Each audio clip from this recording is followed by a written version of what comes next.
Bonjour, voici le bref regard sur l'actualité de ce jeudi.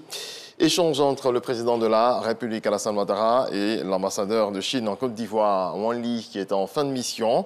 L'entretien a été l'occasion pour le chef de l'État d'exprimer sa gratitude à son homologue chinois, Xi Jinping, pour tout le soutien apporté à la Côte d'Ivoire dans divers domaines durant ces 10 dernières années et d'inviter les entreprises chinoises à investir dans la construction d'usines de transformation de cacao pour exportation en Chine afin de garder le prix d'achat du cacao à un niveau élevé.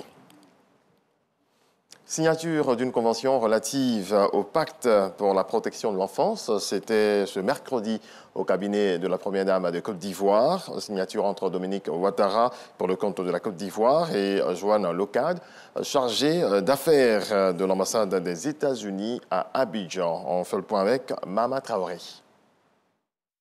Après le Ghana, la Côte d'Ivoire est le deuxième pays africain, le 7e au monde, à signer un tel partenariat avec le gouvernement américain.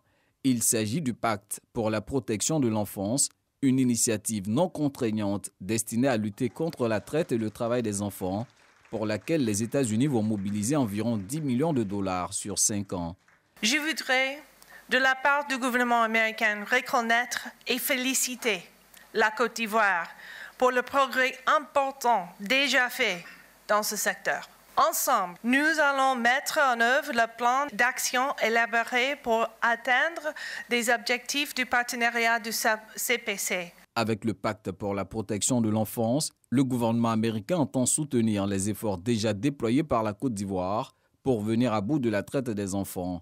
Comme action concrète, il est notamment prévu la réalisation d'une étude qualitative sur ce fléau, des campagnes de sensibilisation, la formation des acteurs, un soutien matériel aux appareils sécuritaires et judiciaires. Pour le ministre de l'Emploi et de la Protection sociale, cet appui est à mettre à l'actif de la Première Dame Dominique Ouattara, présidente du Comité national de surveillance des actions de lutte contre le travail des enfants. Madame la Première Dame, sans nul doute, c'est votre leadership et le plaidoyer que vous ne cessez de mener au niveau international qui ont permis à notre pays d'être éligible à ce programme de partenariat des États-Unis d'Amérique dont nous signons la convention aujourd'hui, au niveau national.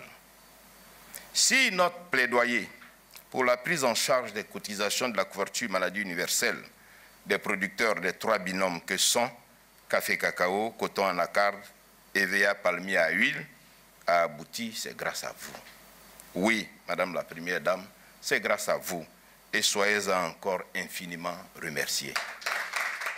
Malgré les efforts déjà fournis par le gouvernement ivoirien, la Première Dame Dominique Ouattara continue de plaider pour de tels soutiens des partenaires face à la complexité des défis à relever pour lutter contre la traite des enfants. Cette nouvelle étape de notre engagement commun en faveur de la protection de l'enfance est d'autant plus encourageante que le programme, tel qu'il a été conçu, épouse parfaitement la vision de la Côte d'Ivoire en matière de planification des actions de lutte contre la traite, l'exploitation et le travail des enfants dans notre pays. Je voudrais réitérer mes sincères remerciements au gouvernement américain qui nous a toujours soutenus dans cette lutte et je vous demande de les applaudir très fort.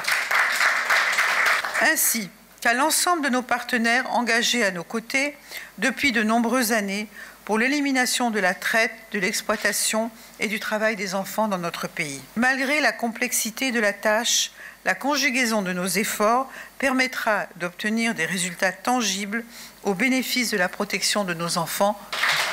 Les subventions mobilisées dans le cadre du pacte pour la protection de l'enfance seront accordées à des ONG œuvrant dans le domaine. Les organismes bénéficiaires seront connus après un test de sélection. Dans le reste de l'actualité au Nigeria, une enquête publiée par l'agence de presse Reuters ce mercredi 7 décembre révèle un programme secret, systématique et illégal conduit par l'armée nigériane depuis 2013, au moins pour pratiquer des avortements forcés sur les anciennes captives des djihadistes dans le nord-est du pays. Le président péruvien Pedro Castillo a été destitué et arrêté ce mercredi et sa vice-présidente Dina Boluarte a été investie à la tête du pays coutumier des crises politiques au cours d'une journée riche en rebondissements. Et puis ce verdict pour cet ancien président du Guatemala, Otto Pérez, a été déclaré hier pénalement responsable d'association illicite et de complicité de fraude douanière et condamné à 16 ans de prison. Se disant frustré et déçu, l'ancien président du Guatemala devrait faire appel. C'est la fin de ce point de l'actualité. On se retrouve à 7h.